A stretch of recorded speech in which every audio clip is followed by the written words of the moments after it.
What is the most disturbing fact you know of? 30% of people reported missing and found dead were killed by the person reporting them missing. Mummies weren't that rare until the Victorian British ate so many of them. When you are burning to death, your eyes melt out of your head before you die.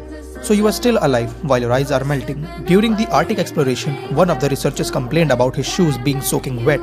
When he took them off, he found out the liquid in his shoes was his decaying feet that liquidized and made a forbidden slurpee out of his feet and blood. Read a story in an old newspaper once about this girl, 12, who was asking for money to do a surgery.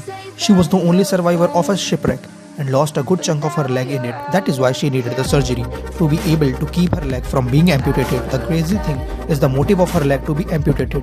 During the rescue, she shouted for the rescuers to be careful pulling her up from the water because a fish had bitten her on the leg.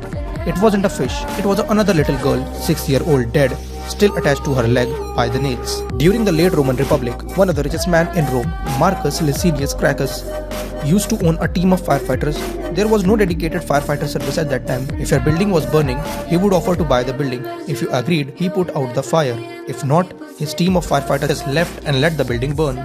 There were billions, trillions, countless years behind your existence and ahead of your existence. But you are here, right now, in this micro, razor thin point in time. Dogs like squeezy toys because it sounds like prey that's frightened or injured. In World War II, Imperial Japan, there was a research division called Unit 731. They performed terrible, horrific, disgusting experiments on captured prisoners of war and viewed them as disgrace because they refused to commit suicide, rather be captured. If you were sent to Unit 731, execution while live target practice was preferable to what happened to people. The Nazis tried to smuggle people out of these camps from time to time. One of their experiments, and I will list no more, was to surgically remove someone's stomach and reattach his esophagus to his small intestine just to see what would happen. The war crimes committed there were absolutely atrocious, and of course, America swept it under the rug in exchange for the data they had collected.